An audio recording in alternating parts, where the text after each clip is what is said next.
8 mois après la 18e session ordinaire de la conférence des chefs d'État et de gouvernement de la CEEAC, on observe un regain de vitalité dans l'espace communautaire.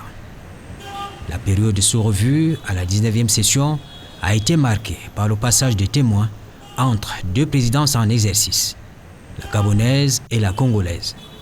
4 réunions au sommet et globalement, la situation politique et sécuritaire est jugée stable. La région a vécu les élections présidentielles en République centrafricaine, au Congo, au Tchad et plus récemment à la République démocratique São Tomé et Príncipe. La tenue de 2 tours des élections législatives en République centrafricaine, des élections sénatoriales au Gabon et des élections des conseillers régionaux au Cameroun. Aussi la mise en place de nouveaux gouvernements au Tchad, en RDC et au Congo, dirigés par de nouveaux premiers ministres, soit dans le cadre de la transition, c'est le cas de Tchad, soit à suite d'une recomposition de la majorité parlementaire en République démocratique du Congo, ou encore au lendemain d'une élection présidentielle en République du Congo. Et aussi un fait marquant en tant que développement politique et institutionnel, la tenue des consultations nationales initiée par son Excellence le Président Faustin Archange Touadéra au lendemain de son investiture pour un second mandat, en prélude de l'organisation d'un dialogue républicain pour la paix en Centrafrique. On a aussi continué à voir la circulation illégale des armes, particulièrement légères et de petit calibre. L'exploitation illicite des ressources naturelles qui alimentent l'insécurité, la menée résiduelle des bandes armées dans la région du nord-ouest et sud-ouest et de l'extrême nord du Cameroun, l'activisme continu des forces négatives et des forces terroristes dans la partie orientale de la RDC, ainsi que la poursuite des actions de groupes armés résiduels au Tchad. Sur le plan strictement politique, les processus électoraux organisés dans la région au cours de la période concernée ont certes été pacifiques dans une large mesure. Cependant, les décisions de boycott des 10 processus prises par certains partis et regroupements politiques, comme c'était le cas au Cameroun et au Tchad, constituent des motifs de préoccupation en matière d'enracinement de la démocratie dans la région. Pendant ce sommet virtuel, l'ombre du maréchal du Tchad a plané sur les travaux. Nous sommes touchés par la mise à l'épreuve de notre région de la CEEAC à cause notamment de la disparition inopinée du maréchal Idriss Déby Itno, ancien président de la République du Tchad et leader panafricain. De l'insécurité persistante dans certains pays de la région liée à l'extrémisme violent, au terrorisme, à l'incident meurtrier intervenu entre les troupes tchadiennes et centrafricaines à la frontière de ces 2 pays à la fin du mois de mai dernier. Le maréchal du Tchad portait un réel optimisme en un avenir radieux et partagé des États membres de notre communauté. Nous garderons toujours le souvenir de ce digne fils d'Afrique qui vouait une foi inébranlable à l'intégration effective des peuples de notre sous-région. Pour une impulsion nouvelle à l'intégration dans la sous-région, il y a encore des défis à relever en termes de stabilité, de développement et de santé. La situation politique et sécuritaire de notre région reste toujours marquée par la persistance de la pandémie de la COVID-19 d'une part et les autres menaces sur la sécurité de nos États d'autre part. Seule une réponse globale et intégrée en relation avec nos partenaires bilatéraux et multilatéraux pourra-t-elle nous permettre de lutter contre ce fléau. C'est pourquoi le pays soutient les projets relatifs à la position commune sur la vaccination contre la COVID-19 et l'opérationnalisation de l'Organisation de la santé de l'Afrique centrale, tel qu'adopté le 2 juin 2021 à Brazzaville par la 8e session ordinaire de la réunion des ministres de la Santé.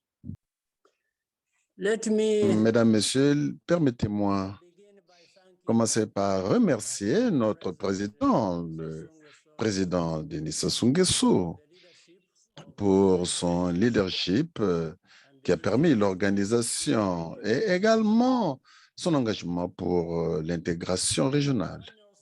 Permettez-moi également de féliciter le nouveau président de la commission de la CEAC. Je me remercie donc toute la commission pour le travail qui a été déployé au cours de l'année dernière. Dans ces conditions de la pandémie, de la COVID-19, la stabilité et la sécurité au niveau de notre réunion continuent d'avancer, de progresser comme cela a été dit. Il y a quelques défis qui demeurent à travers la CAC et la CIRIGEL. Monsieur le Président, une stabilité accrue va nous permettre de mener des actions conjointes pour pouvoir faire avancer le développement. Cela comprend l'adoption des tarifs préférentiels et la levée des tarifs, des barrières non tarifaires dans le cadre de la ZLECAf. Le Rwanda est en train d'initier le processus pour pouvoir donc adopter ces tarifs au niveau de nos lois. Le Cameroun, membre actif de la CAC, note quelques avancées, même si par ailleurs, beaucoup reste à faire au plan sociopolitique. Permettez-moi, au nom de mon pays, en ce qui concerne la poursuite du dialogue, de stabilisation des régions en but aux menées résiduelles dans notre sous-région, de vous faire comprendre combien le Cameroun ne cesse de travailler, d'œuvrer sur la très haute diligence du chef de l'État, le président Biya, pour restaurer définitivement la paix dans les deux parties du Cameroun, le nord-ouest et le sud-ouest, qui connaissent les attaques régulières des groupes dits séparatistes. Nous sommes dans ce contexte, dans un registre qui voudrait que la paix soit restaurée en même temps que le Cameroun s'engage à la restauration de l'économie dans ces deux régions. Par ailleurs, nous voulons souligner le combat que nous continuons à mener contre Boko Haram. Comme vous l'avez suivi récemment, Monsieur le Président, il y a une semaine, cette secte terroriste a fait une incursion au Cameroun et a engagé toujours cette poursuite des luttes terroristes pour essayer de déstabiliser notre pays.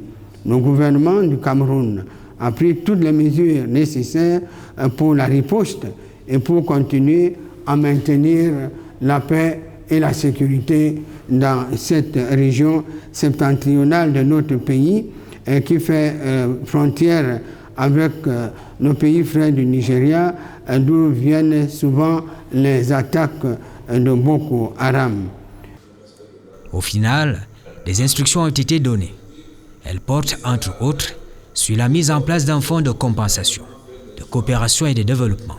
Ce fonds a l'ambition de contribuer à la résolution du problème de financement de l'espace communautaire. La conférence a instruit la Commission de se rapprocher de la présidence en exercice en vue de la convocation d'une session extraordinaire du comité technique spécialisé sur la défense, la sûreté et la sécurité du COPAX. Sur proposition du Conseil des ministres, la conférence a adopté 17 décisions qui concernent des domaines divers et variés et qui visent à accélérer le processus d'intégration régionale. La conférence a réaffirmé son engagement à appliquer le mécanisme de la contribution communautaire d'intégration afin de garantir la mise en œuvre efficace et soutenable du plan stratégique indicatif à moyen terme 2021-2025 et l'atteinte des objectifs de la communauté. La conférence a, à cet effet, instruit le président du Conseil des ministres et le président de la commission de la CEAC de mener une tournée dans les États membres en vue de la régularisation de la situation des contributions des États membres. Je tiens à dire ici que dans les jours qui viennent, nous allons aussi faire nous allons nous acquitter de notre devoir de contribuer. Nous allons faire un paiement d'au moins 2 millions. Merci beaucoup, Monsieur le Président, pour ce message très encourageant. La communauté économique des États de l'Afrique centrale ne pourra plus jamais être considérée comme le ventre mou de la volonté de l'Afrique de réaliser son intégration totale. L'Afrique centrale dispose d'atouts considérables et seule la volonté politique des dirigeants de l'Afrique centrale donnera cette force à notre communauté. Et je sais que cette volonté politique, nous l'avons. En urgence, il faut trouver une solution durable au phénomène du mercenariat, alimenté par les foyers de tension en Libye ou au Soudan. J'ai reçu ici le président du conseil présidentiel de la Libye. Les autorités libyennes pensent que l'Afrique doit soutenir la Libye pour que les mercenaires et autres troupes étrangères quittent la Libye. Et il est donc question que l'Afrique se mette aux côtés de la Libye pour que cette décision de départ de troupes étrangères et autres mercenaires de la Libye soit sérieusement encadrée. La circulation des personnes et des biens dans la sous-région, l'intégration dans l'espace communautaire CEAC dépendent de ce que les États auront décidé.